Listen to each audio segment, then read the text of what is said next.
Hello everyone, आप सभी का हमारे चैनल पे स्वागत है। आज की इस वीडियो लेक्चर में हम क्लास 12 भौतिक विज्ञान प्री बोर्ड परीक्षा 2025 के क्वेश्चन पेपर को देखेंगे कि किस टाइप से जो क्वेश्चन है इसमें पूछे गए हैं और साथ ही सभी प्रश्न को यहाँ पे हम हल करते हुए पेपर के बारे में सीखते हुए आगे चलेंगे। सबसे पहले यहाँ पे खंड अ में आएंगे तो यहाँ पर बहुविकल्पी प्रश्न पूछा गया है। पहला क्वेश्चन यहाँ पर दे दिया है, किसी कुचालक वैद्युत रोधी माध्यम का परावैद्युतांक के हो सकता है, यहाँ पे बताना है। तो ऑप्शन नंबर जो 4 वाला यहाँ पे दे दिया है 6 हो सकता है, ये इसका आंसर हो जाएगा। इसके बाद क्वेश्चन नंबर ख यहाँ पे दे दिया है, एक गतिशील आवेश उत्पन्न करता है। ऑप्शन नंबर जो बी वाला यहाँ पे दे दिया है वैद्युत एवं चुंबकीय क्षेत्र दोनों, ये इसका आंसर हो जाएगा। इसके बाद क्वेश्चन नंबर ग यहाँ पे दे दिया है, एक शुद्ध प्रेरकत्व में औसत शक्ति क्षय होती है। ऑप्शन नंबर जो डी वाला यहाँ पे दे रखा है 0 होती है, ये इसका आंसर हो जाएगा। इसके बाद क्वेश्चन नंबर घ यहाँ पे दे दिया है, हाइड्रोजन परमाणु को आयनन ऊर्जा का मान होता है। ऑप्शन नंबर जो बी वाला यहाँ पे दे दिया है 13.6 इलेक्ट्रॉन वोल्ट, ये इसका आंसर हो जाएगा।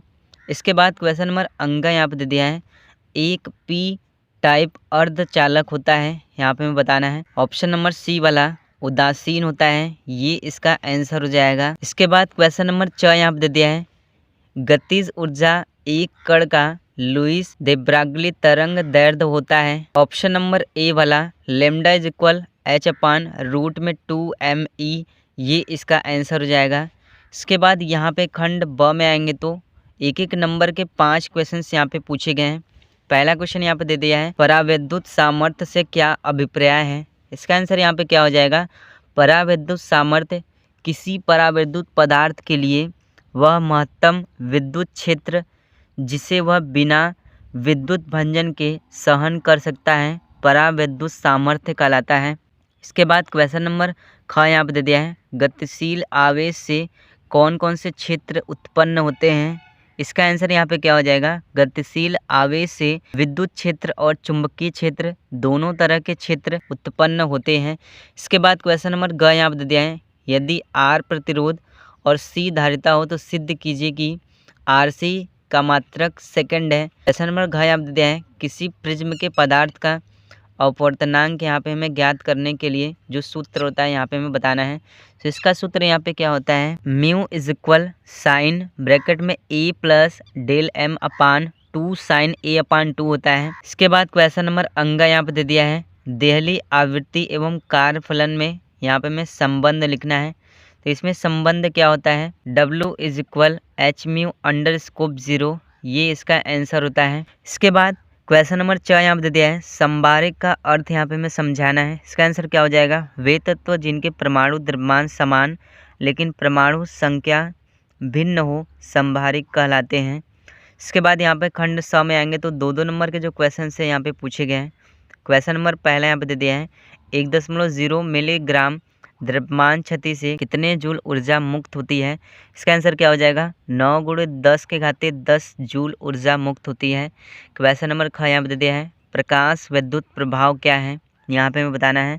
इसका आंसर क्या हो जाएगा, प्रकाश के प्रभाव से किसी धातु से इलेक्ट्रॉन उत्सर्जित होने की घटना को प्रकाश विद्युत प्रभाव कहते हैं। इसके बाद क्वेश्चन नंबर ग यहाँ पे दे दिया है, कूलाम का विद्युत बल संबंधी नियम यहाँ पे हमें लिखना है। इसका आंसर क्या हो जाएगा, 2 स्थिर आवेशों के बीच लगने वाला बल दोनों आवेशों के गुणनफल के अनुक्रमानुपाती होता है। यह बल दोनों आवेशों के बीच की दूरी के व्युत्क्रमानुपाती होता है। इस तरह से इनके बीच यहाँ पे हम संबंध लिखेंगे। क्वेश्चन नंबर घ यहाँ पे दे दिया है, धारा घनत्व की परिभाषा तथा यहाँ पे मात्रक लिखना है।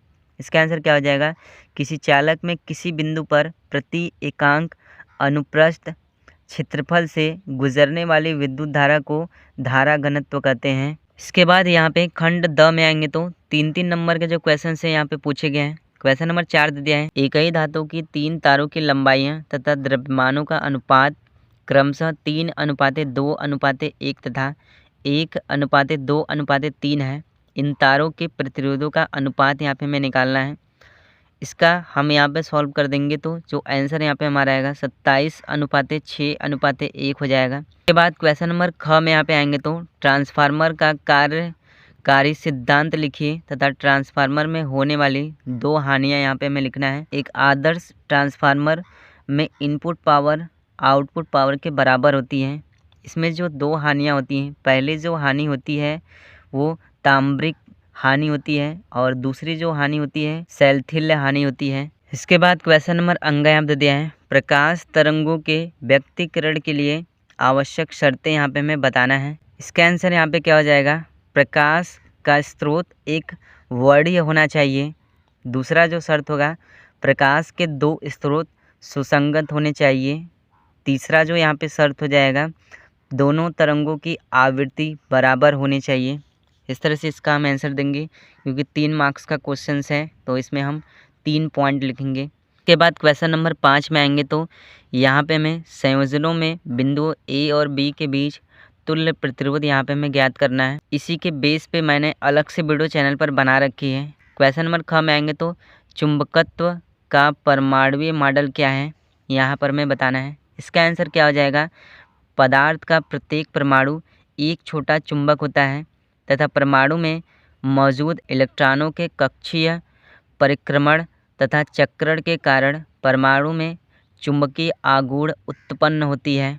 इस तरह से इसका हम आंसर देंगे। इसके बाद क्वेश्चन नंबर 5 का ग यहाँ बता दिया है, परमाणु में इलेक्ट्रॉन की स्थायी कक्षा किसे कहते हैं तथा इसकी क्या शर्तें हैं यहाँ पे हमें बताना है। इसका आंसर यहाँ पे क्या हो जाएगा, परमाणु में इलेक्ट्रॉन की अस्थायी कक्षा वह कक्षा होती है जिसमें इलेक्ट्रॉन घूमते हुए ऊर्जा का अवशोषण नहीं करता। इस तरह से हम इसका आंसर लिखेंगे। इसके बाद यहाँ पे खंड य में आएंगे तो 5-5 नंबर के लॉन्ग क्वेश्चन यहाँ पे पूछे गए हैं। क्वेश्चन नंबर 6 यहाँ पे दिया है, एकीकृत परमाणु द्रव्यमान मात्रक AMU की समतुल्य ऊर्जा परिकलित यहाँ पे हमें करना है। इसका आंसर यहाँ पे क्या हो जाएगा, एकीकृत परमाणु द्रव्यमान मात्रक AMU की समतुल्य ऊर्जा 1.494 गुणे 10⁻⁻10 जूल होती है। इसकी गुणा करने के लिए E बराबर mc² सूत्र का इस्तेमाल किया जाता है। अथवा करके इस क्वेश्चन को हम कर सकते हैं। इसके बाद क्वेश्चन नंबर 7 में आएंगे तो अनुनादी परिपथ से क्या तात्पर्य है, यहाँ पर हमें बताना है। इसका आंसर क्या हो जाएगा, अनुनादी परिपथ वह परिपथ होता है जिसमें प्रेरकत्व L, धारिता C, प्रतिरोध R श्रेणी क्रम या समांतर क्रम में जुड़े होते हैं। इस तरह से इसका हमें आंसर देना है। क्वेश्चन नंबर 8 में आएंगे तो हाइगेंस के तरंग सिद्धांत से अपवर्तन का स्नेल नियम यहाँ पे हमें स्पष्ट करना है। अथवा करके इस क्वेश्चन को हम कर सकते हैं। क्वेश्चन नंबर 9 में आएंगे तो ऊर्जा बैंड क्या है, यहाँ पे हमें बताना है। इसका आंसर क्या हो जाएगा, किसी ठोस पदार्थ में इलेक्ट्रॉनों की ऊर्जा और गति के बीच संबंध को ऊर्जा बैंड कहते हैं। अथवा करके इन क्वेश्चंस को हम कर सकते हैं। जैसे क्लास 12 फिजिक्स प्री बोर्ड परीक्षा 2025 में जो क्वेश्चन से पूछे गए हैं। वीडियो पसंद आए तो वीडियो को लाइक कर दीजिएगा, साथ ही हमारे चैनल पर नए तो चैनल को सब्सक्राइब कर दीजिएगा।